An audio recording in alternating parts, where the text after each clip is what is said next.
Oubliette, forgotten in the dark.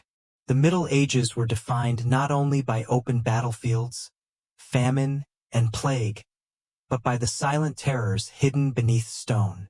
Castles and fortresses were not just homes to lords and kings. They were prisons, fortresses of misery where the condemned were swallowed by walls themselves. Among the most feared of these punishments was the oubliette, a name taken from the French word oublier, to forget.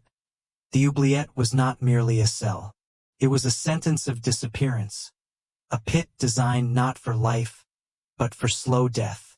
Once lowered into its darkness, a man became a shadow erased from the world, left to starve, to rot, to be consumed by damp and silence.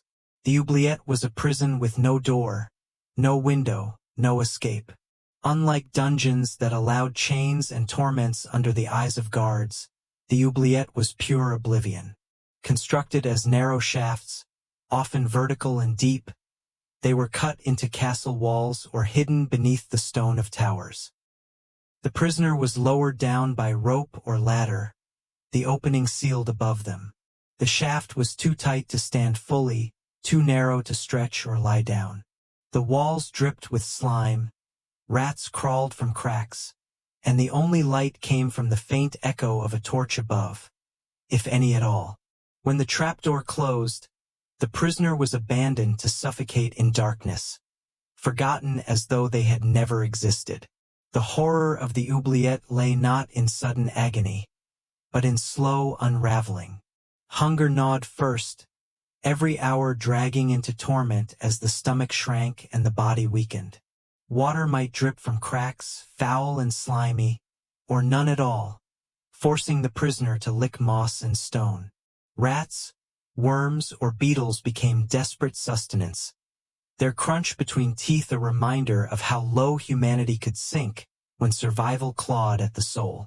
And still, the darkness pressed closer, heavy and suffocating, stripping the mind of sanity.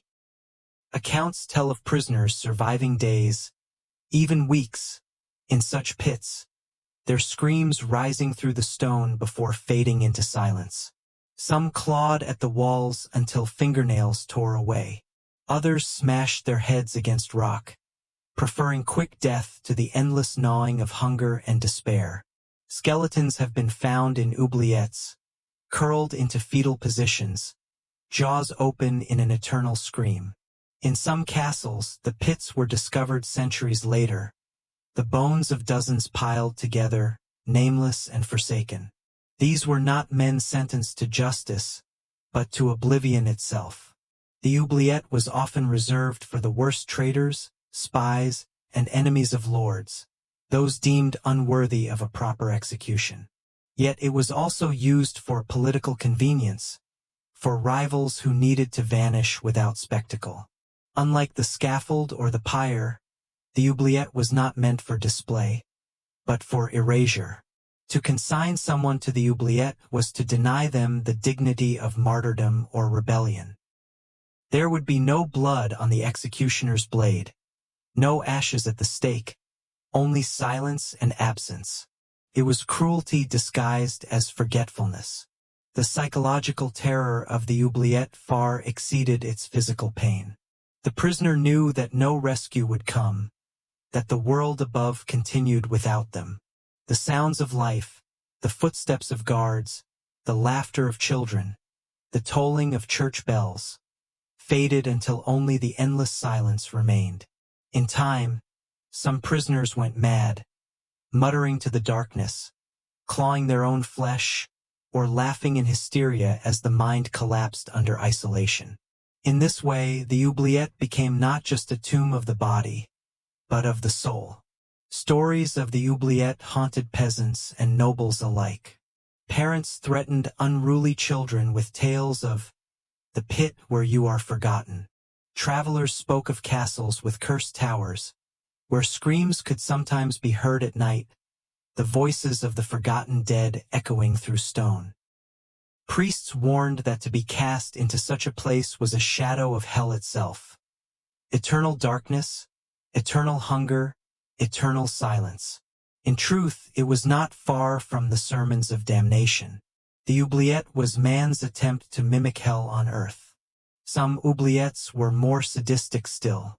Narrow pits with sharp stones at the bottom ensured that when the prisoner was dropped, bones broke instantly, leaving them crippled and unable to move as starvation set in. Others were built with sloped bottoms, forcing prisoners into cramped corners where waste pooled and disease festered. The unlucky might share the pit with the decaying bodies of those before them, their only company the stench of rot and the gnawing of maggots. To live in such a place was to be surrounded by death, every breath filled with the scent of corpses. There are whispers, too, of oubliettes used for entire groups, rebels, conspirators, or villages punished by cruel lords.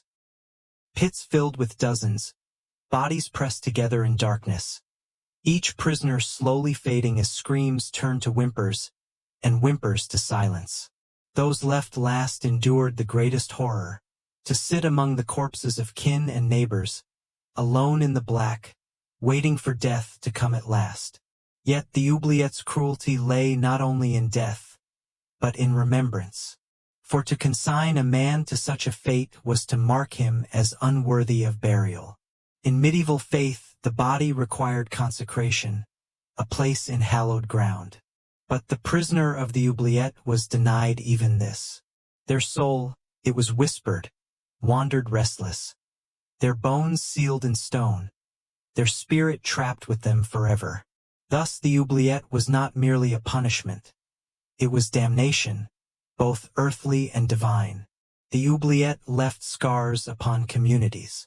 Families of the condemned never saw their loved ones again, left to wonder if they lived still, suffering in the dark, or if death had claimed them. In taverns and halls, men spoke in hushed tones of neighbors who had simply vanished, their names forbidden by the Lord who had consigned them. Fear of the oubliette was greater than the gallows, for at least the gallows offered finality. The pit offered only disappearance. Even centuries later, when archaeologists and builders uncovered castle ruins, the oubliettes they found chilled the heart. Narrow shafts, damp and airless, with human remains still clinging to the stone. Bones gnawed by rats, skulls cracked against rock, rusted shackles that told of prisoners suspended to suffer in half-hanging torment. These discoveries confirmed the whispered stories. The oubliette was no myth, but a tool of horror woven into the architecture of medieval power. The oubliette stands as one of the darkest inventions of the medieval imagination. It was not designed for justice, nor mercy, nor even for the bloody spectacle of execution. It was designed to erase, to make a man vanish into the walls of a fortress, his screams swallowed by stone, his memory extinguished in silence. It was the most complete punishment, for it killed not only the body but the name, the legacy, the very existence of the condemned. And perhaps that is the greatest cruelty of all. To be forgotten is to die twice, once in the body and once in the world's memory. The oubliette ensured both. It was a punishment of silence and shadow, a hole in the earth where humanity was stripped away, leaving only bones to whisper the final truth. In the Middle Ages, even memory itself could be taken from you.